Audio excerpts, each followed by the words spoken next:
Fala aí, pessoal. Bom dia. Ô, bom dia. Bom dia, Wagner. Tudo bom? Tudo bom? E você, Bruno? Como é que você tá? Quanto tempo? Tudo jóia. Esses tempos de trabalho remoto, né? A gente acaba se encontrando pouco. Mas, Wagner, hoje é muito bom ter você aqui. Obrigado por ter vindo. Hoje a gente vai falar um pouquinho sobre o vestibular do ITA, né? Mais especificamente sobre a parte de matemática.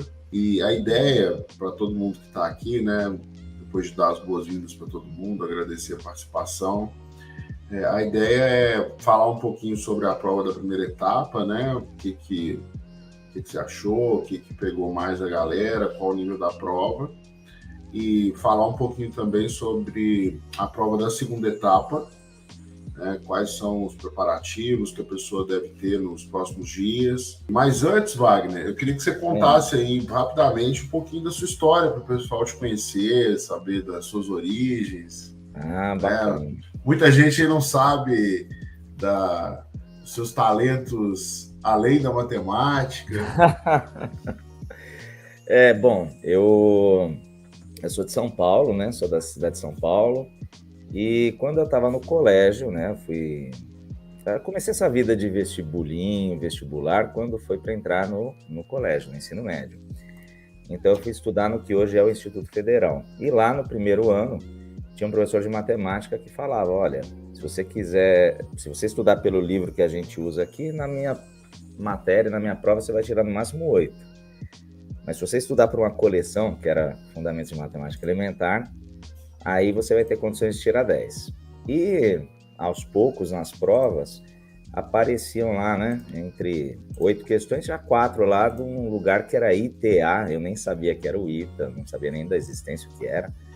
Então ele botava metade da prova eram questões do ITA, isso no primeiro colegial já. Aí eu comecei a me interessar, procurei saber o que era e tal, via que as questões eram mais difíceis, né? As da FUVEST eu até dava conta de fazer se eu estudasse bem, mas do ITA exigia algo a mais. E aí despertou interesse. Procurei saber o que era, e aí quando estava no terceiro ano, aí eu prestei, e aí entrei no ITA, né, que era o meu sonho ali, né, se transformou num sonho, numa meta. Entrei para fazer engenharia mecânica aeronáutica lá, me formei em 2000, né, então já faz um bocadinho. E de lá para cá, trabalhei em bastante coisa, né, então ao longo do ITA, eu trabalhei como professor e plantonista de cursinho. Depois, quando eu me formei, fui trabalhar como engenheiro de campo de petróleo nos Estados Unidos e no Canadá. Depois voltei, fui para a Embraer, fiquei 5 anos lá, como engenheiro mesmo. Depois, né, vendo já que o que eu gostava de fazer era ser professor, eu pedi demissão e fui trabalhar como professor e tenho trabalhado como professor até hoje. Mantenho ainda a engenharia de manutenção de helicópteros, né, que eu faço um pouquinho por ano aí. E muitas outras atividades, né? Fiz mestrado na Unesp, já tinha começado o mestrado na USP uma vez, no ITA outra, e o que encaixou mesmo foi fazer esse em matemática na Unesp, né? Comecei meu doutorado no ITA, Engenharia Aeroespacial e Aeronáutica, ano passado. Tive que parar por problemas de saúde, né? Agora estou bem, graças a Deus. E estou no quadro desde o fim de 2017, né?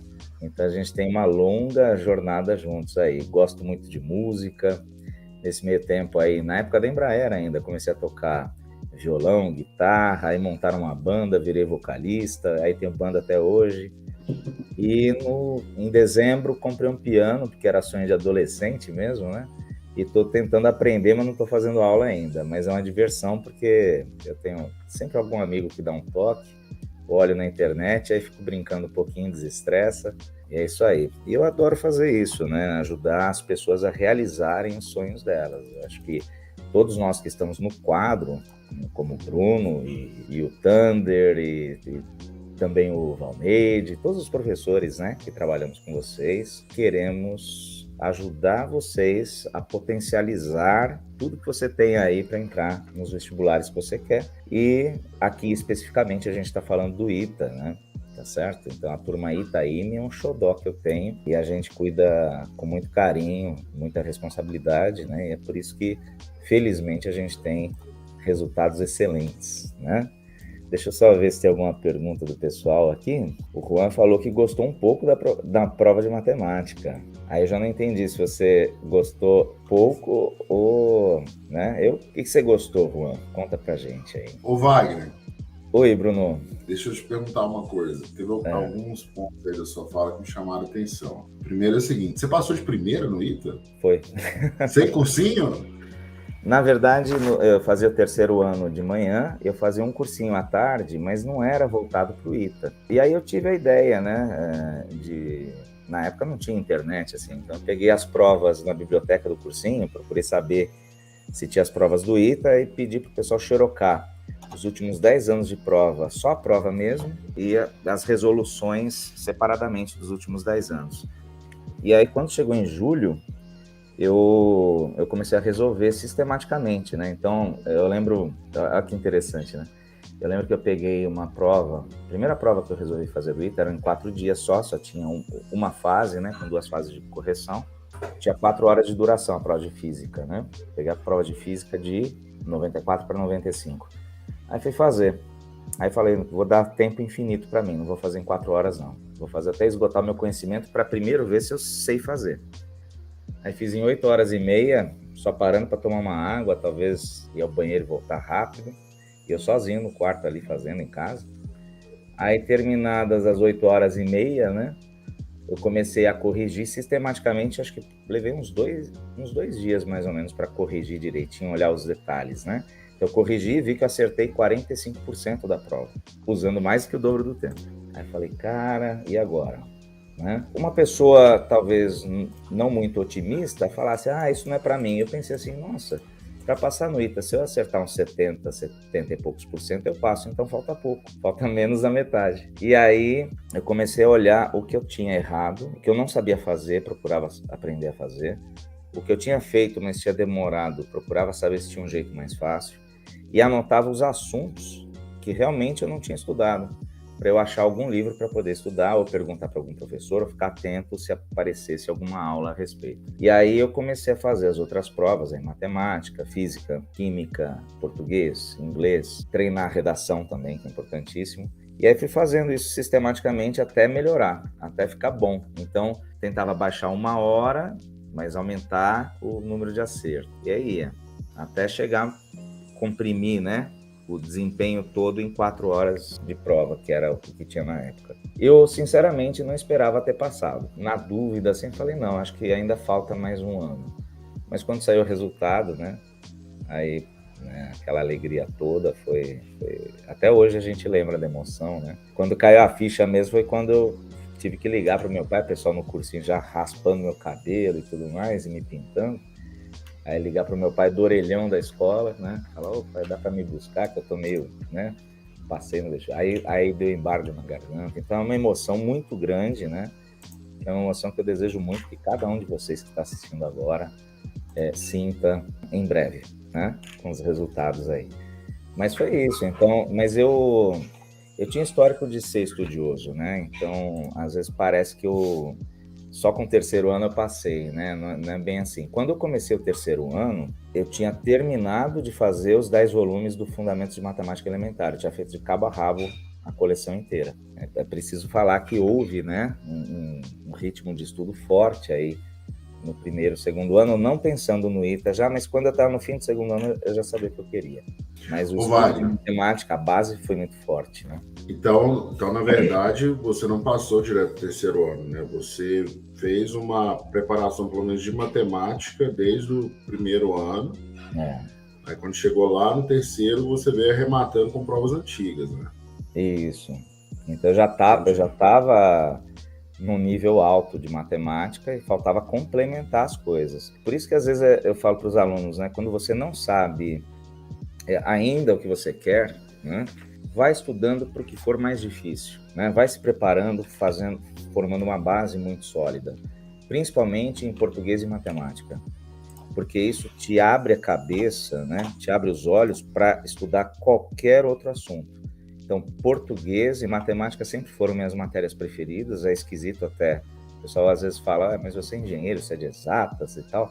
Eu não gosto muito de pensar que alguém seja de exatas, ou de bio, ou de humanas, não existe isso. Para mim é todo mundo ser humano e a gente é capaz de aprender o que a gente quiser, né? Se a gente tiver saúde e disposição para isso. Mas, você tem razão, foi uma preparação aí que veio com mais tempo, né? Aí, no terceiro ano é que eu fui com toda a força para cima, né, do vestibular. Entendi. Cara, eu vi a prova do ITA aqui, né, de matemática especificamente, e assim, eu vi muitas questões que me lembraram questões que eu já fiz.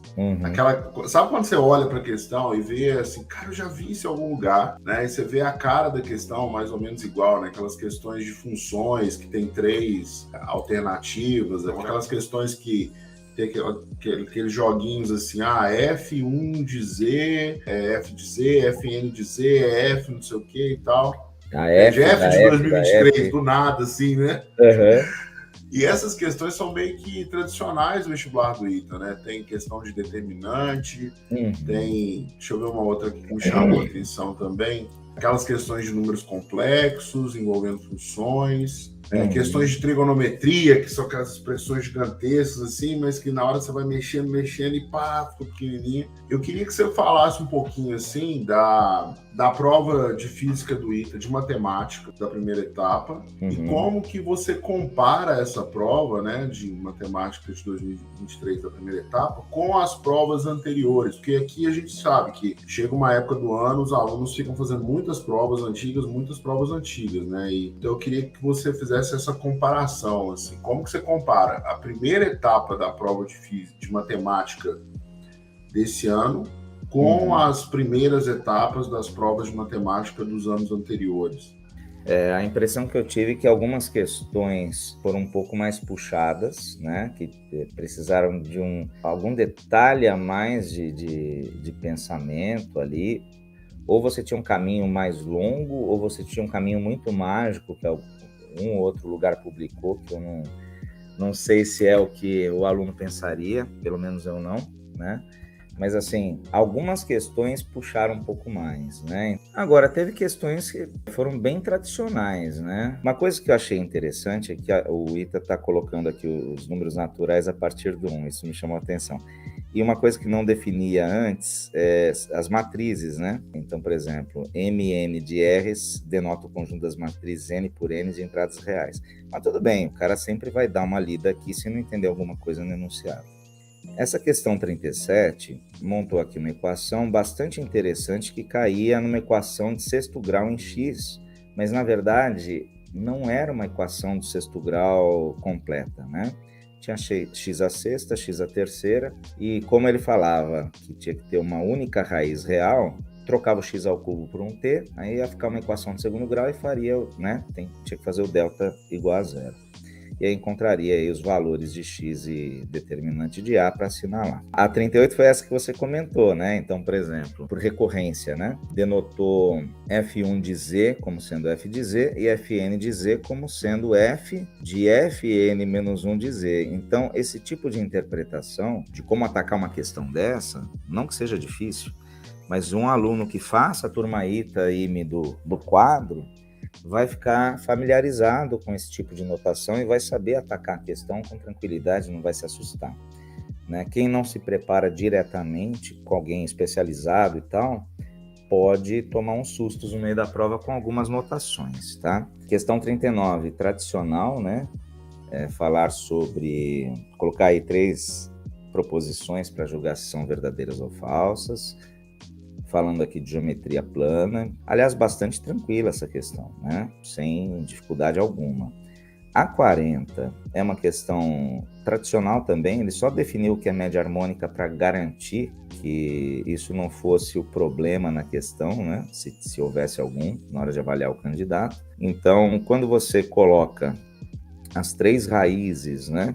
x1, x2, x3 aqui, e brinca com as relações de Girardi, né, que são as relações entre raízes e coeficientes, você encontra em 3 linhas, mais ou menos, você encontra o valor procurado, tá? Então, aqui, tradicional, sem problema algum, relações de Girardi. Essa daqui eu achei que... Essa aí talvez seja a mais fácil, né, Wagner? Qual? Essa aqui da média harmônica. Também acho. Essa de geometria também tá na minha cabeça, mas acho que a média harmônica é mais fácil, porque ela não deu 3 trabalhos, né? Deu um trabalho só, né? de verdadeiro ou falso, ela acho que pode ter dado trabalho aqui na 3 para alguém, não sei, né? São 3 coisas para ver, mas acho que eu concordo com você. A 40 acho que é mais fácil mesmo. E uma boa prova é assim, né, Bruno? Tem que ter questões fáceis, médias e difíceis para avaliar, né? Para separar bem o pool de candidatos, né? Estatisticamente falando. Bom, a questão 41, né? Você vê brincando aqui com função exponencial, então tem que ter um domínio bom de funções exponenciais. A afirmação 1, tranquila. A 2 e a 3 exigiram da gente pensar um pouco mais a respeito, né? Separar, por exemplo, em x menor que zero, x igual a zero, x maior que zero, para conseguir avaliar de fato qual que era verdadeira, qual que era falsa. Lógico que a gente pode até resolver alguma aqui, é só você dar um ok aí, a gente pode procurar fazer, Bruno. A 42 é uma questão também de encontrar mínimo, né, de uma certa medida, de uma certa expressão, usando geometria aí. É um trabalhinho a mais, tá? A 43 exige um domínio de números complexos razoavelmente bom, tá? Razoavelmente bom nível ITA significa nível muito bom para qualquer outra prova, né? Como a gente sabe. Então, essa aqui pode ter dado um trabalhinho a mais. A 44 tem que saber bem o que é uma hipérbole, mas sem muito... Por exemplo, determinar os focos, né? A pessoa tem que saber olhar para uma equação dessa e rapidamente montar um esboço da hipérbole para determinar as posições dos focos e poder resolver a questão, né? Até notei um errinho de português aqui, mas não sei se o pessoal está revisando direito essa prova pela parte de português. Essa 45 eu achei bastante difícil, Bruno. Talvez a mais difícil da prova, ou uma das mais difíceis da prova, tá? Que é essa de probabilidade. Depois, quando você pensa e tal, a coisa até sai, mas dá um trabalho, né? Probabilidade, lançamento de moedas, a probabilidade do jogo durar mais do que 3 rodadas, isso tem aparecido com alguma frequência nos últimos anos, né? Na época que eu fiz o vestibular, não tinha muita questão, nem tinha questão de probabilidade. Não chegava a ter desse tipo, né? Não tinha questão de probabilidade. Tinha análise combinatória e tal, mas probabilidade não tinha. Ah, é? Na época que eu fiz, não. E você está falando de português, o pessoal do ITA não é muito forte em português, né? Mas eles de uma maneira geral. Eles tinham um cuidado maior com os enunciados, né? Antigamente. Aí bom, ano passado eu lembro de ter visto alguns errinhos, né? E esse ano teve esse, né? Não vi mais do que isso. Isso já é um bom sinal, né? Não sei o resto da prova como foi. Mas, pessoal, né, assim, o ITA sempre foi tão impecável, né? Eu gosto até do formato da letra, que eles fazem tudo no LaTeX. Acho a prova bonita quando ela vem, assim, quando você pega o papel, né? Não sei, me dá um... Acho que é porque cientista, a gente viu isso, né? Tem uma emoção envolvida, né? E me fala uma coisa, Wagner, você parou em qual? Você parou na 45, que você falou que, na sua visão, é a mais difícil, né? Vamos ver, o que você achou da 46, da 47, da 48? Olha, a 46 me lembrou de uma questão que caiu na década de 90, assim, que era pegar um triângulo retângulo, rotacionar em torno da hipotenusa, aí gira uma figura tridimensional que basicamente você pode entender como 2 cones, né, justapostos pelas bases. E relações métricas do triângulo retângulo. Então, o aluno que treinou com provas antigas, se chegou a fazer alguma questão, caiu mais de uma vez isso. Acho que na década de 90, se eu não me engano, tinha uma questão assim. Não é raro aparecer alguma coisa desse tipo, né? Então, essa aqui dava para fazer tomando algum cuidado. A questão 47, ela tem uma sacadinha. Você faz a distributiva aqui, né? Ele fala para resolver f de x igual a 0. E aí você chega numa expressão que tem o cosseno de alguma coisa mais o seno de outra coisa igual a 2, né? E aí você acaba tendo que abrir isso num sistema, porque para dar 2, já que o seno no máximo vale 1 e o cosseno no máximo vale 1, de coisas diferentes lá. O argumento era 2x, o outro era 4x sobre 3. Aí você precisava resolver cada uma dessas equações e depois ver se havia alguma solução, né, em comum, e no fundo não tinha nenhuma solução comum e, portanto, se eu não me engano, a alternativa A, que era a resposta, né? Mas assim, essa sacadinha eu acho mais difícil da pessoa ter. A 48, trabalhosíssima. Algumas pessoas soltaram soluções mágicas por aí, né? Não sei se o aluno pensaria, né? A gente como professor pensa, claro. Agora aqui seria o quê? É pensar na expansão desse cara usando o teorema multinomial, né? Há quem chame de polinômio de Leibniz, né? Como aparece lá no Fundamentos de Matemática Elementar, né? Mas é a expansão por teorema multinomial. Então aqui já exige um domínio que, por exemplo, há uns anos não se exigia. E acho que nesse aspecto o IME acabou puxando um pouco. Eu não sei, olho para essa questão e enxergo mais IME do que ITA. Né? Essa é uma questão que a pessoa poderia errar, então. Sim. A maioria das pessoas não vai acertar essa questão. Não, leva um bom tempo para montar, porque para pegar, primeiro tem que ter um domínio, né, a mais, né, da expansão disso aqui, e outra, olhar para o... Você quer a soma de todos os coeficientes das potências múltiplas de 3, então não são todas. Aí você tem que abrir e tal, então dá um trabalho, é um caminhão de conta. Ou quais questões aí, Wagner, que a pessoa não poderia errar? Não poderia quer passar no ITA? Essas aqui, ó. A 39, tá? E a 40. Essas a 39 duas aqui, e a 40, a pessoa que quer passar no ITA não pode errar. Não pode errar, né? Porque a 39, veja, né? Veja o aluno, né? que está assistindo.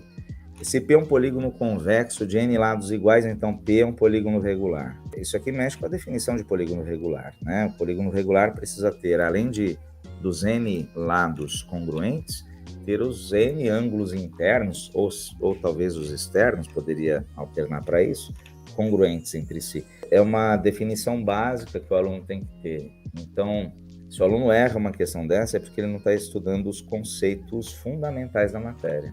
Né? Então, essa atenção que a gente vê nos alunos que são aprovados no ITA, essa atenção aos detalhes do começo da matéria, as definições. Eu lembro da Bruna Vertemati assistindo as minhas aulas, né, de matemática ou de física. Às vezes eu tinha a impressão de que ela sabia tanto quanto eu a matéria, mas ela fazia questão de assistir, ela tinha essa humildade, olhava para as definições mais simples e anotava tudo. Então, é nesse detalhe que passa, né?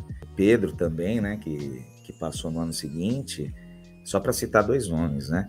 Tinha essa mesma humildade, ele ia no conceito básico e perguntava. Então, às vezes, o aluno sabe resolver coisas até sofisticadas, mas se não lembra a definição do que é um polígono regular, perde uma questão como essa. Outra aqui, né? Seja P um polígono convexo de 6 lados, se seus ângulos internos listados em ordem crescente formam uma PA, então a soma do menor e do maior ângulo interno de P dá 240 graus, né? Então, saber montar isso, saber escrever uma PA de forma conveniente para que a soma saia fácil, né? A terceira exigia um pouquinho mais, né? Mas também mexendo com polígono e com PA também, novamente, né? E a 46 também, o pessoal não pode errar não, agora, né? A 46, Bruno, deixa eu ver. Que é aquela lá de rotacionar o triângulo. Essa aí a pessoa tem que acertar, né? Tem que acertar. Aqui vai passar e tal, né? Lógico, não é que é um conhecimento que as pessoas têm que saber no ensino médio, que nem sempre as pessoas sabem, mas buscando passar no vestibular do ITA, tem a questão, a que você falou, que a 48, que é a questão para a pessoa errar, ela fala, cara, essa aqui você não vai fazer mesmo, desengana dela, né? Só vai fazer se sobrar tempo na prova, essa é uma. Agora, essas 3 que você falou, né? Você falou da 39, da 40, que é da média harmônica, e eu acrescentaria aqui a 46, que são questões assim que todo mundo que vai passar para a segunda fase vai acertar, né? Concordo. Ô Wagner, escolhe aí uma questão que você... Eu acho que você deveria escolher uma de desenhar, né? Porque o seu quadro é muito bonito. Obrigado. Uma questão aí que você consiga resolver em uns 5, 10 minutos no máximo, para o pessoal ver um pouquinho como que estrutura o raciocínio, né? Como que pensa alguém que trabalha com a prova do ITA há muito tempo. Eu lembro que na época que eu fazia cursinho, eu tinha aula com engenheiros do ITA, né? E esses caras, eu pensava assim, cara, se eu conseguir pensar da forma que eles pensam, a minha chance de passar no ITA é melhor. Então, em vez de, enquanto eles estavam explicando, eu ficar prestando atenção só na resolução, na resposta, eu tentava entender o que tinha passado na cabeça dele. E às vezes eu era até chato com os professores, que eu perguntava assim, cara, mas como que você pensou isso? Né? E se fosse assim, e se fosse assado, como você pensaria? E eu tinha um professor que até perdia a paciência, e tinha outro não, que ele falava, cara, isso aqui é assim, assado, eu descobri isso porque eu fiz muita prova do ITA, e eu vi que o padrão se repete. Eu falei, então o segredo é o cara fazer muita prova do ITA, né? Eu lembrei agora, né, você falando sobre isso, na verdade eu tô lembrando faz uns dias, né, de alguma entrevista que você fez, alguma live pelo quadro, você estava contando como algumas coisas você fazia para estudar, na época que você estava estudando para entrar no ITA.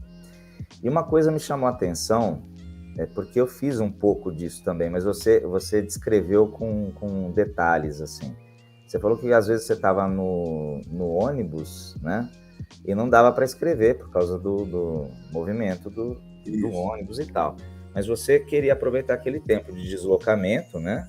E olhar para a questão e tentar começar, pelo menos, a elaborar a resolução de cabeça, né?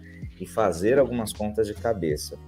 E eu percebi que quando eu dou aula e falo para o aluno largar tudo e tentar fazer comigo de cabeça, pelo menos umas 2 passagens, parece que a cabeça do aluno começa a expandir um pouquinho. Parece que você melhora o que seria a memória RAM, o equivalente à memória RAM que a gente tem.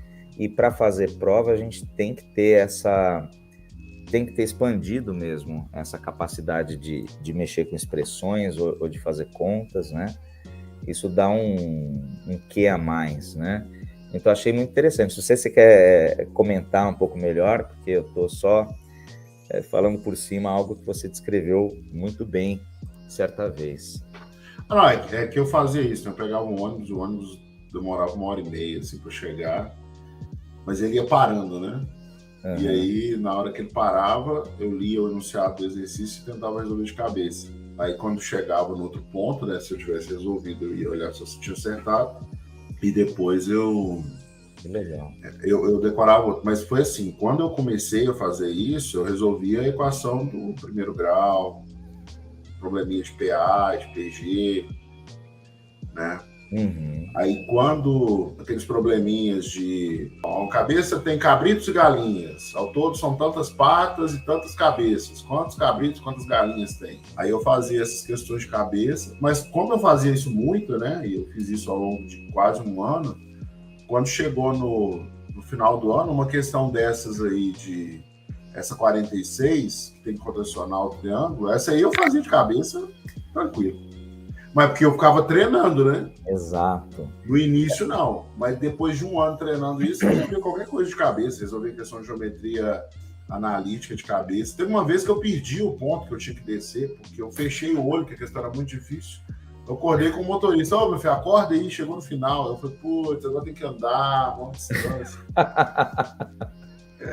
Que legal. Coisa que a gente faz quando a gente é estudante, né? Assim, a gente vive meio que no mundo da lua, né? Acho que quem que passa no ITA que não é tido como um habitante do mundo da lua, né? Pois é.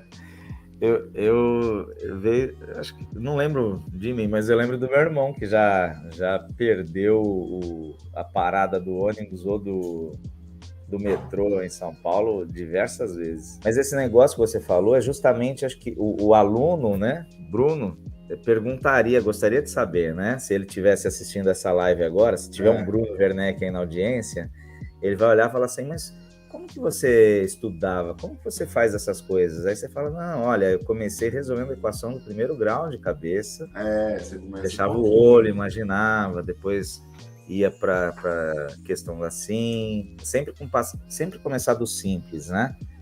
Ter essa coisa de começar do simples e ir sofisticando. E aí você falou, pô, em um ano, olha que você já estava resolvendo, né? E eu fiz um pouco disso também. Então eu lembro tinha uma outra questão que eu bati o olho, assim, de física principalmente, né? Tinha umas tradicionais, né? O cara falava, Aqui tem uma rampa que tem um loop, né? O raio é R, de que altura, sem atrito, Eu tenho que soltar o bloquinho para ele fazer o loop, né, completo, a altura mínima, né? Eu já sabia fazer isso de cabeça, né? Na época. Então, pegava a energia mecânica do negócio e tal. E algumas questões também fazia bastante de cabeça, mas a gente sempre começa do simples, né? Sempre começa do simples. E falar em começar do simples. Escolhe uma questão aí para você resolver para nós. Escolhi uma aqui, questão 42 de ontem, né? De ontem não, hoje é terça, anteontem.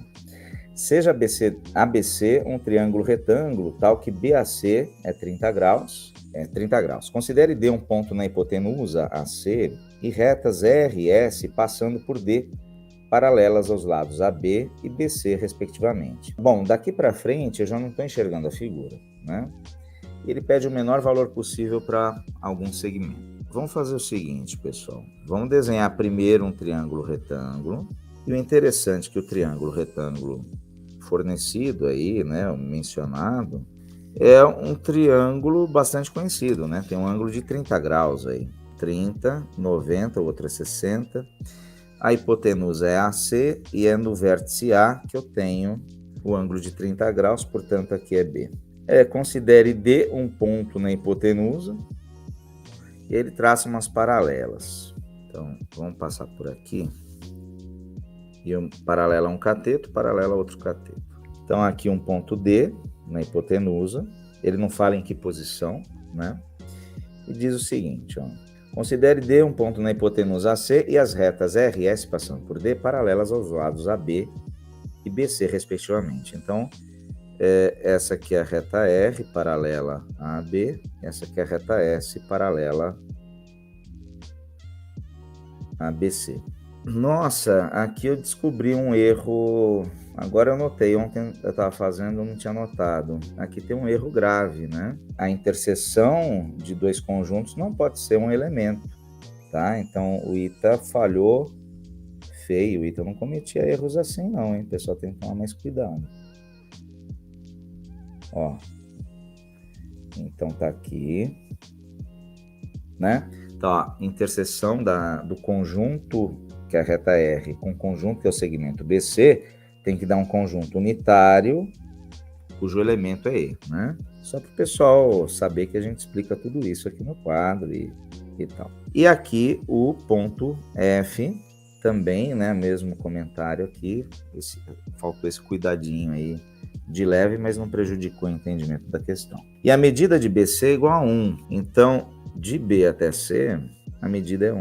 O que ele quer aqui? Né? O menor valor possível para EF. Eu vou traçar aqui EF, que na verdade é a diagonal de um retângulo, né, pessoal? Olha lá, ó. Certo? Então, eu vou chamar essa medida aqui de Y e vou fazer o seguinte, ó. Pensa num triângulo retângulo que tenha esse cateto valendo 1 e esse ângulo valendo 30 graus. O seno de 30 graus é meio, né? Quer dizer que o cateto oposto é metade da hipotenusa, então a hipotenusa só pode ser 2. Olha lá, seno igual a meio. E como o cosseno de 30 é raiz de 3 sobre 2, a hipotenusa já é 2, aqui é raiz de 3. Então, eles deram algo que o aluno já preenche, né? O candidato, a candidata, já preenche diretamente aqui, né? Ó, raiz de 3, né? E, claro, aqui, né? Igual a 2, tá? Beleza. O que a gente pode fazer de interessante aqui? A gente pode falar, né? Por exemplo, vamos pegar aqui, ó. Vamos falar que isso aqui vale, esse pedacinho aqui, vale abacaxi. Se tudo é 1, isso aqui é 1 menos abacaxi, certo? Agora, bom, esse cara aqui, ele não é, nesse segmento EF, ele não é necessariamente paralelo à hipotenusa, tem que tomar cuidado, você tem que mexer um pouco as retas para ver isso. O que a gente pode falar a respeito, né? A gente tem aqui um triângulo retângulo, né? Esse aqui, a esse aqui eu estou me referindo, que tem esse ângulo igual a 30, afinal a gente está com paralelas, né? R paralela a AB e essa transversal a C, então se aqui é 30, ali é 30 também. Então, se o cateto oposto a gente chamou de A, a hipotenusa é o dobro. Lembra que o seno de de 30 é meio, né? E aí o cateto adjacente é a raiz de 3. Para dar, olha lá, né? O cosseno de 30 tem que dar raiz de 3 sobre 2. Se você observar, isto dividido por isto dá exatamente raiz de 3 sobre 2, tá? Beleza. Como é que a gente calcula a diagonal de um retângulo? Fazendo Pitágoras, né? Então, se aqui é a raiz de 3, aqui também é a raiz de 3. Queremos o mínimo de y, tá? Isso foi pedido. O que eu consigo anotar aqui é que y² é igual a quem? A raiz de 3 ao quadrado mais 1 menos a ao quadrado. Estou aplicando Pitágoras nesse triângulozinho aqui, tá? Pessoal, se o y é positivo e a gente está querendo o mínimo de y, se eu encontrar o mínimo de y², eu acho indiretamente o mínimo de y. Vamos lá, vou explicar. Vamos abrir isso aqui. Isso aqui vai dar 3a², né? Aqui, quadrado do primeiro, 2 vezes o primeiro pelo segundo, mais o quadrado do segundo. Y² é 4a² menos 2a mais 1, certo? E agora, o que dá para a gente pensar é o seguinte, né? Isso aqui, se você montar o gráfico de y², tá? Em função de a, vai ser uma parábola com a concavidade voltada para cima, né? Em alguma posição. Muito bem. As coordenadas do vértice, né? A gente conhece bem, tá? X do vértice, Y do vértice. O que nos interessa é o valor mínimo de y², e ele é dado por menos delta sobre 4a, tá? Então vai ficar o seguinte, o mínimo de y² é menos delta sobre 4a. Quem que é o delta aqui? É b² menos 4ac. E sobre 4 vezes o a, então sobre 4 vezes 4. Então isso aqui está dando menos, aqui em cima é 4 menos 16 sobre 16, né? E vamos fazer aqui ao lado, vou continuar aqui. Então, o mínimo de y² está dando menos 12 lá em cima, com menos na frente vai ficar mais, então mais 12 sobre 16, simplifica por 4, ó. Dá 3, aqui dá 4. Então, o mínimo de y² é 3/4. Quer dizer que o mínimo, já que o y é positivo, né? O mínimo de y é a raiz disso, então da raiz de 3 sobre 2, alternativa D, de desoxirribonucleico, certo? Beleza? Ô Wagner, desoxirribonucleico é boa. Mas, cara, essa questão aí agora, vendo você resolver, Wagner, é uma questão que a pessoa que vai passar no ITA, assim, para a segunda fase, tem que acertar também, né? Tem. Então já tem 4, né, Wagner? Já tem 4. Tem 4 aí. Vamos lá. Você falou da 39, do polígono, e da 40, que são as questões que a pessoa precisa acertar. Aí agora você já mostrou a 42 também, que a gente viu uma questão que a pessoa precisa acertar. E eu, por minha conta e risco, tinha colocado aqui a 46, então aí já são 4. Né? Sim, a 46 a gente pode até mostrar, né? Não, mas acho que agora vale mais a pena a gente falar um pouquinho sobre a prova da segunda etapa. Mas o meu ponto aqui é o seguinte: o meu ponto é que toda a prova do ITA tem 3 tipos de questões. A pessoa, fácil, médio, difícil. Não é disso que eu tô falando. Tô falando assim, tem pelo menos uma questão que você não deve tentar fazer, porque vai demorar muito. O ITA, ele quer o melhor estrategista ali no meio, né? Então, você quer vencer uma guerra, um jogo, um vestibular, um concurso, você não pode ter orgulho, falar assim, eu tenho que resolver essa, porque essa questão... Não, eu tenho que passar, eu quero passar, né? Se a meta é essa, passar, né? Então eu vou atacar as questões que eu leio, entendo o que tem que fazer, né? E tenho familiaridade. Aquelas que eu leio e sei que eu vou ter que pensar um pouco mais, eu deixo para uma segunda passada. E aquela que eu leio e vejo que até para entender o enunciado está complicado, ou entendi, mas na minha cabeça vai dar muita álgebra, muita conta, um caminhão de coisa para fazer, essa deixa por último. Né? E provavelmente escolher aquela para não fazer mesmo, para caprichar nas outras e ter as para acertar as outras, né? Então, esses são os 3 tipos, né? Como você disse, a primeira, um tipo é uma que a pessoa não vai fazer, que eu, pelo menos, olhando para a prova, eu acho que é a 48. E o Ita foi até bonzinho, porque ele deixou ela por último da prova de matemática.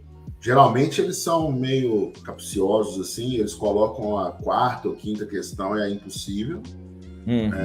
As 4 que tem que fazer, que a gente falou, e as outras são aquele nível médio. Eu arriscaria até a primeira, que é do determinante, colocaria como uma que tem que fazer, daria sim. Do determinante. Agora, eu também acho que dava para fazer assim, com mais tranquilidade. Dá para você marcar um gol logo de cara, né? Dá, porque tá ali no livro do ensino médio. Agora, eu olhando a prova, Wagner, eu não vi nenhuma questão que exigisse conhecimento de ensino superior para fazer. Não tinha nada que exigisse. E nem que o conhecimento de ensino superior deixasse a questão mais fácil. Também nenhuma deixa mais fácil. Eu não vi isso, entendeu? Porque tem muito aluno que às vezes chega pra gente, né? E fala assim, se eu souber derivada, integral, vai ficar mais fácil? Não vai.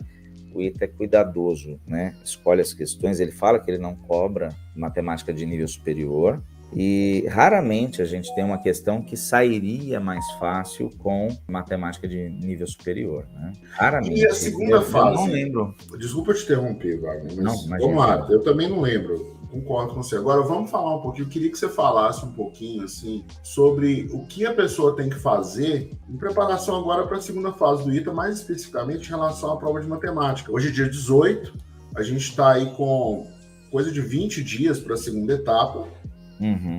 Quem passou para a segunda etapa, 20 dias é um tempão. Primeira pergunta: o que a pessoa pode esperar da segunda fase do Ita? E o que a pessoa tem que fazer nesses 20 dias que antecedem a segunda etapa? Bom, eu não vi nenhuma questão na primeira etapa, aqui na primeira fase, sobre, por exemplo, discussão de sistemas, né? Lineares ou não lineares. Então, pode ser que tenha alguma para discutir, pode ser uma equação com um sistema disfarçado por equação de matrizes. Mas acho que, antes de mais nada, é treinar a escrita, né? Então, saber redigir uma boa resposta de maneira organizada, porque você tem que lembrar que vai ser algum professor ou professora que vai corrigir. E não vai ser o teu professor ou professora do colégio, né? Vai ser alguém que está avaliando com critério uma prova de segunda fase do Ita, né? Então, coloca a coisa de maneira organizada, indica, né? Quando você escreve bem, mostra melhor o quanto você sabe, né? Você sabe com precisão aquilo que você está escrevendo. Se você tiver alguma questão de geometria, seja ela plana, espacial ou analítica, a figura facilita descrever a resolução, normalmente, tá?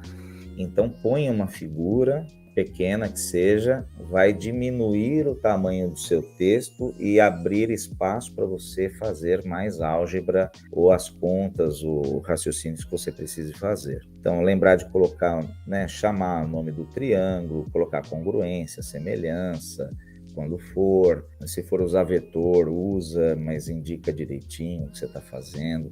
Cuidado para não pular, assim, muitas passagens, né? A prova é uma carta, é um documento lá, é uma mensagem. Tem que contar uma história, um raciocínio, tá? Não é para você contar a história da matemática ali, mas tem que ter um começo, meio e fim, que a pessoa leia e fale, pô, realmente a pessoa soube resolver. Separar em casos, quando precisar, separar em casos, se cair alguma coisa de análise combinatória, né?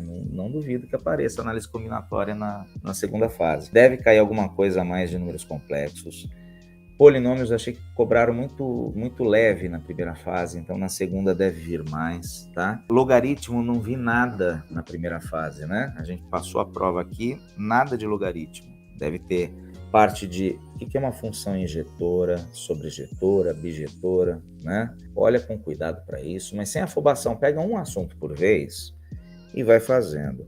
Uma maneira de você fazer isso é pegar a prova de segunda fase do ano passado. Ah, já fiz, tá, então pega do outro ano, mas faça de maneira metódica e devagar e vá olhando os detalhes. O que está faltando? Ah, tem isso aqui, tem aquilo ali, tá?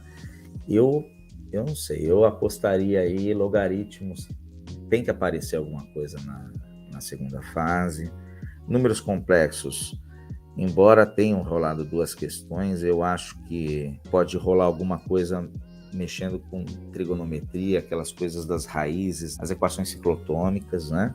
Z elevado a n igual a um número. Estou olhando para a prova para realmente falar de algo que não tenha caído. Esperaria cair alguma coisa de geometria espacial, mais voltado para pirâmides ou prismas, poliedros convexos, e aí eu acho interessante você saber não só V menos A mais F igual a 2, ou V mais F igual a mais 2, mas saber todas as relações e saber quando um poliedro existe ou não, tá? Convexo, pode cair. O Wagner, sabe uma coisa que eu não vi nessa prova também? O que, Bruno? Se eu estiver enganado, você me corrige. Uma coisa que eu não vi logaritmo, como você falou. Então, lógico que vem logaritmo, é bem provável que venha logaritmo na segunda fase, porque o pessoal do ITA gosta mais de churrasco do que de logaritmo. Gosta mais de logaritmo do que de churrasco. Né? A gente conhece lá, os caras que estão dando aula lá, os caras que estudaram com a gente conhece. O ITA é tipo assim, com matemática, todo mundo chega no ITA gostando de matemática, né? E aí os professores meio que fazem assim, você gosta de churrasco? Adoro churrasco. Então vem aqui, agora você tem que comer um boi. Eu tinha 11 cadeiras de matemática na eletrônica, 11, velho. E tinha umas que eles davam um outro nome só para disfarçar, entendeu? Porque no final das contas era matemática. Na aeronáutica eu não sei, né, como é que era exatamente, na mecânica aeronáutica e tal. Você também tinha, né? Eu acho que você fez L, né? Eletrônica. Eu fiz eletrônica, Então, na eletrônica tinha uma matemática a mais, né? Que era no primeiro profissional, que é o terceiro ano, que era MAT 51, ou para você talvez tenha sido 52, que eram as séries de Bessel, não era? Para poder calcular. Séries de Bessel, E não é a manteiga, não é a margarina. Bessel. Tem a Bessel, é verdade. É o Bessel. Boa. Mas que era para calcular alguma coisa com antena e transmissão, de radiotransmissão, né? Eu não estudei isso, eu só lembro do pessoal falando. Circuito de telecomunicações, usavam muito. Circuito de telecomunicações e tal. Mas, que eu ia falando, então, logaritmos já falou. Teve uma coisa que eu não vi nessa prova, que foi PA e PG. A PA foi colocada onde? Eles falaram PA 2 vezes naquela questão de polígono, né? Mas assim, de maneira tão leve que não dá nem para dizer que foi colocado, né? Então, e eles gostam de falar eles gostam de misturar PA com logaritmo, trigonometria, às vezes eles juntam logaritmo e trigonometria na mesma questão. Agora, PG tem uma que veio com PG escondida, viu? Foi essa aqui cadê? Essa 43 aqui, ó. Ela tem uma PG escondida nessa soma dessas duas potências de números complexos conjugados. Você vai mexendo, aí acaba dando uma PG, né? Você olhando até para as alternativas, você já saca que tem a ver com soma de PG aqui, né? E logaritmo? Logaritmo não, é geometria analítica. Então, geometria analítica... Não veio também direito, né, Wagner? Veio muito leve. Eu acho que eles... hipérbolezinha aqui. Muito leve também, achei. Eu acho que eles vêm mais pesado na geometria analítica. Eu apostaria numa elipse, já que foi hipérbole na primeira fase, uma elipse misturada com alguma outra coisa, circunferência. Hipérbole com elipse é típico, assim, de misturar, né? E até gostoso de resolver. Misturar, concordo. Eu tinha mais medo quando misturava parábola com elipse ou com hipérbole. Porque hipérbole com elipse, né, geralmente fica aquele negócio bonitinho no meio, né? Tangenciando e tal. Assim, operações com matrizes também não veio, né? Verdade, né? Eles abusaram nos últimos anos com os verdadeiros ou falsos de propriedade de matriz, muitas vezes com aquelas matrizes de rotação, né? P a menos 1 vezes A vezes P, né? E dessa vez não apareceu nada. Eu também estou achando, você falou bem isso aí, eu acho que pode cair alguma coisa de matrizes. Eu gosto muito da prova do ITA, velho, eles são muito... muito bem feita, muito bem feita. Aí, Wagner, e agora, deixa eu te perguntar. Então, a gente falou aí que pode vir logaritmo, foi muito estranho que não veio na primeira fase, não veio geometria analítica direito, PA veio muito sem gracinha, muito timidamente. Agora, o que a pessoa tem que fazer de hoje até o dia da prova de segunda etapa em relação à matemática, para ela ir bem na segunda etapa? Pegar questões dissertativas que foram nosso aluno, né, na plataforma, as questões dissertativas, e acompanhar a gente nas revisões e fazendo as listas, né, e conferindo com as aulas ao vivo ou as gravações das aulas ao vivo. Quem não for nosso aluno, né, pegar as provas anteriores e ir fazendo, mas assim, faça sem afobação, né, cuidado com a ansiedade, e vai escrevendo, pega a folha de papel sulfite, vai escrevendo, vendo como é que você está na redação, como é que está a sua letra, seu capricho, né? Isso aí deve ajudar bastante. Então, vamos pegar uns assuntos, eu estou até com a tela aqui para eu anotar o que a gente falou, né? Então, a gente falou aqui de logaritmos, então dá uma estudada em logaritmos, talvez até função logarítmica, tá? A parte de geometria analítica, eu diria para dar uma revisada nas questões dissertativas dos últimos anos, dar uma caçada e brincar um pouco com essas questões, mas redigindo de cabo a rabo, né? Porque uma coisa é você resolver rápido e achar alternativa, outra coisa é você fazer a resolução bonitinha. E vai olhando o tempo que você está levando, tá? Mas faz assim, põe, sei lá, 5 questões para fazer, e só depois de resolver as 5, aí você vai ver o tempo que você levou, entendeu? Faz uma média, tá? Sempre trabalhe com médias. Então, geometria analítica, eu olharia para as coisas que, em geral, a gente não... né, os alunos normalmente não lembram tanto, elipse, hipérbole. Eu não sei, não consigo falar com toda certeza, mas eu olharia, né, se sobrar um tempinho, para rotação e translação de cônicas, tá? Rotação e translação. Eu não sei se vai precisar mesmo, tá? Porque dá um trabalho grande. Ou pelo menos dá uma lida em reconhecimento de uma cônica. Mas, esse negócio de rotação aí de geometria analítica, esse negócio é brabo. Não é? Né? Você também tem esse sentimento? É um negócio que pesa, né? Não, essas eram as questões que quando eu tava assim, na véspera da prova do ITA, que eu adorava fazer de cabeça. Teve uma questão, Wagner, na prova de física do ITA, no ano que eu passei, que era de curva de Lissajous. Eu fiz de cabeça. Caraca! Porque eu não tinha tempo para fazer, eu fui fazendo assim, ó. Aí eu ficava feito doido na prova, assim, fazendo assim com o dedo e tal. Uma mão era o seno, a outra era o cosseno, eu juntava. Então é isso aqui. Mas eu fiz de correria. Você fez colégio técnico, não fez? Cefet? Fiz. Até dar uma saudação aqui pro Gabriel. Saudações, Gabriel. Seja bem-vindo. Ô, Gabriel. Obrigado aí, tamo junto aí. Cara, eu fiz colégio técnico também, Wagner. Eu fiz eletrotécnica e minha história com colégio técnico... Assim, eu não era um bom aluno no ensino médio. Porque quando eu fiz a prova do colégio técnico, eu fazia para uma área que era eletroeletrônica. E tinha 3 cursos. Informática, que era uma parada meio nova, assim, de mexer no computador, que era o que eu deveria ter feito. Eletrônica, que era o que eu queria fazer, e que era o segundo mais concorrido, porque a galera queria mesmo a informática, mas eletrônica, meus primos eram de eletrônica e tal, eu achava legal. E eletrotécnica. Só que eu não tive média no ensino médio para passar em eletrônica. Porque eu era aluno ruim, entendeu?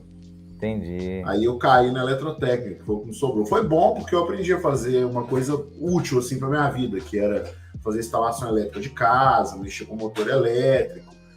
Porque Muito com a eletrônica, hoje em dia, você não consegue fazer nada, né? Tudo é micro demais, né? Agora, hoje, pô, se der algum problema aqui no quadro, eu viro eletricista, entendeu?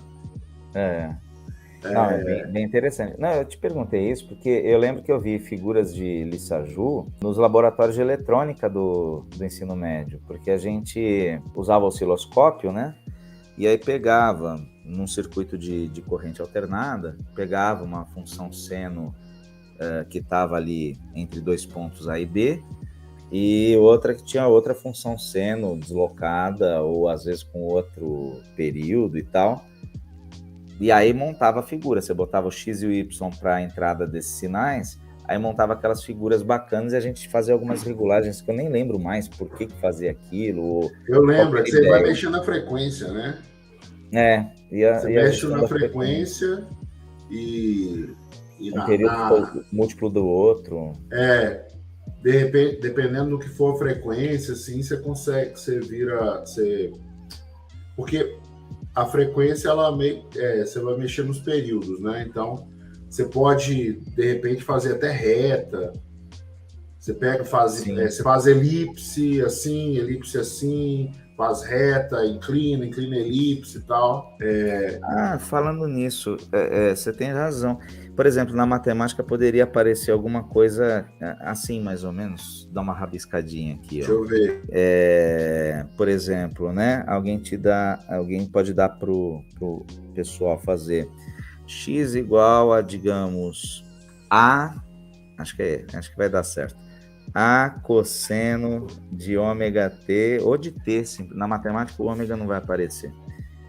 T e o y igual a b seno de t, né? Aí o aluno fica assim, pô, mas o que é isso aqui, né? Isso aqui é uma figura da geometria analítica, né? E a saída, bom, a gente sabe, né? A gente conhece bem isso aqui. Mas talvez o aluno que esteja assistindo, né, com essa dica aqui, abra um pouco a cabeça para uma coisa simples, né? Escreve assim, x sobre a igual a cosseno de t, o y sobre b igual a seno de t, né? E aí você lembra da relação fundamental, seno quadrado de t, né? Mais cosseno ao quadrado de t igual a 1, né? Então, o Juan já acertou aí, Wagner. Canalha esse Juan, hein? Olha só, parabéns, Juan.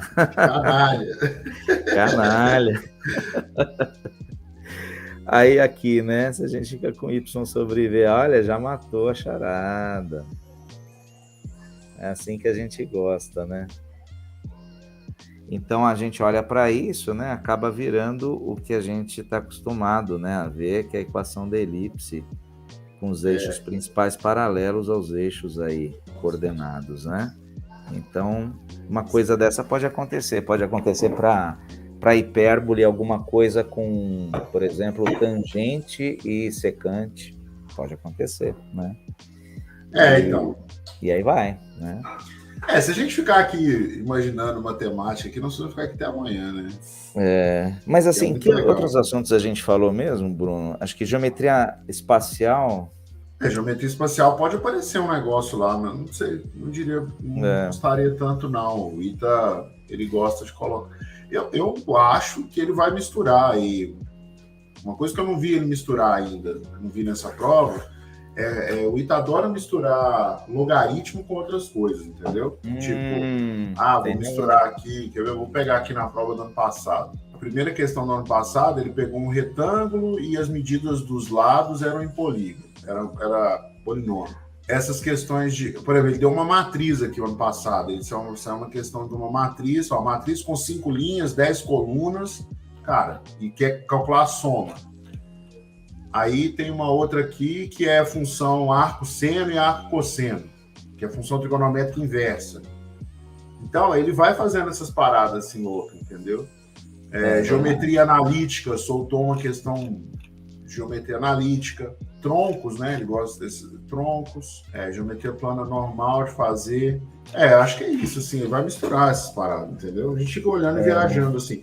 O fato, eu acho que o mais importante, Wagner, é o que você falou, da pessoa pegar de hoje até o dia da prova e fazer prova antiga. Exatamente. Então, pega as provas antigas da segunda etapa do ITA. Poxa, faltam 20 dias para a prova, né? Se a pessoa for fazer com química e física, ela faz uma por dia. Dá para ela fazer 7 anos de provas antigas de segunda etapa. Se ela fizer matemática hoje, física amanhã e química no dia seguinte. Então, se ela fizer de 3... E faz uma redação. Faz uma redação a cada 3 dias também. Então, faz 2, 3 redações por semana. Eu acho que a pessoa que está aí brigando para a segunda etapa, ela vai ganhar muita vantagem. Mais do que assistir aula. Também vai assistir aula só dos exercícios que a pessoa não sabe resolver. Então, por exemplo, se a pessoa for nosso aluno, ela pode ir lá resolver a prova antiga, que fica lá na plataforma, já tem resolução, tem um monte de coisa. E depois ela chega lá e vê a resolução, entendeu? E a pessoa precisa lembrar também que não precisa acertar a prova toda. Vai ter uma questão na prova de matemática que a pessoa não precisa fazer. Exatamente. A gente está pensando muito no que o candidato deve fazer, né? E o que não deve, né? O que não deve fazer? Por exemplo, cuidado, não vai pegar questões aí, às vezes, de Olimpíada, tá? De matemática, para resolver. Não tem nada a ver com a prova do ITA, ou do IME, que é outra prova também diferente. Então, foco, faça as provas do ITA e procure os assuntos na plataforma lá do quadro, ou no Fundamentos de Matemática Elementar, ou na coleção do Aref lá, né, que o pessoal gosta, ou do Rufino, mas assim, não inventa de pegar coisa de Olimpíada, pelo amor de Deus, tá? Porque às vezes você pode pegar alguma questão, ou às vezes 3 questões que te desestabilizam, né? Você começa a perder confiança, e não, agora é hora de você manter assim, sem ter aquela confiança exagerada que vira arrogância, e sem ficar com aquela falta de confiança também, que não é bom, tem que ter um meio agora é hora de treinar, saudável, né?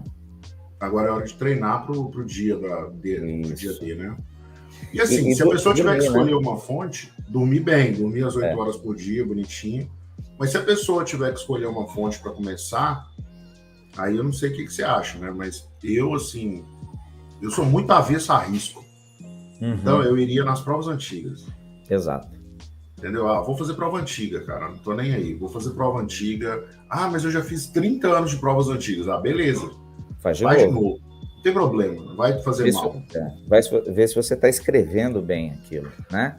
Você pode saber resolver, às vezes, naquele garrancho. Agora, faz bonitinho, organiza para ver como é que você está. Porque acho que a prática já deixa o cérebro pronto para chegar na hora, com fluidez, escrever, né? E hoje o ITA dá espaço para fazer a prova, uma folha inteira. Uma expansão, antigamente era uma meia folha. Ô Wagner, eu acho que é isso. Quais seriam as suas considerações finais? Para quem passou para a segunda fase, mantenha um ritmo saudável aí de sono, alimentação.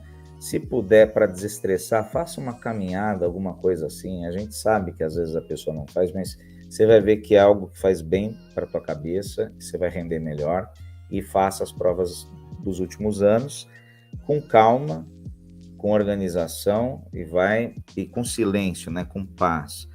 Não fica saindo do foco, tá? Então, a prova da primeira fase que a gente veio comentar, que ocorreu anteontem, foi uma prova bem elaborada, a gente não viu, exceto um errinho ou outro de português ou de conjunto, a gente não viu nenhum problema na prova com relação a enunciado ou resolução, todas tinham resposta, e sem ambiguidade, né? Então, siga o padrão da prova do ITA para estudar para o ITA, tá? Quem faz a do IME, estuda para do IME, tá? Separadamente ali. Tenta não misturar as coisas. Olha para os assuntos, pensa na matemática como um todo, e aí olha para os assuntos que não foram bem cobrados aqui na primeira fase. Estude esses assuntos com mais ênfase. Matrizes, principalmente a álgebra de matrizes, discussão de sistemas lineares, logaritmos, a parte de geometria espacial. A gente vê que ano passado, na segunda fase, cobraram lá um octaedro com cubo dentro, com isso, com aquilo e tal. Olha com carinho questão desse tipo, não é tão difícil de fazer, mas treina. Aliás, treine a fazer os desenhos de geometria espacial. Faça desenhos nesses 20 dias. Vá fazendo os desenhos para você já ter posições padrões para você fazer bem as resoluções. E faça as coisas com calma. Se o ITA está te chamando para fazer a segunda fase, é porque você tem condição de passar, sim senhor, sim senhora, tá? Então, acredite no seu potencial, com equilíbrio, né? Mantenha nem ego muito para cima, nem muito para baixo, sempre pronto para essa batalha que vai ser a segunda fase. E você vai vencer, vai se preparar bem. Tenta ver com quadro, eu não sei se a gente abriu isso, né? Se a gente vendeu revisão para a segunda fase, alguma coisa assim. Não. Mas pegar as provas antigas, né? Tem muita aula no canal também, né? O pessoal pode procurar lá. Isso. E obrigado pelo convite, Bruno, para participar. Achei muito bacana. Tamo junto. Vamos fazer o podcast Passar no ITA aqui. Esse pode ser um dos primeiros episódios.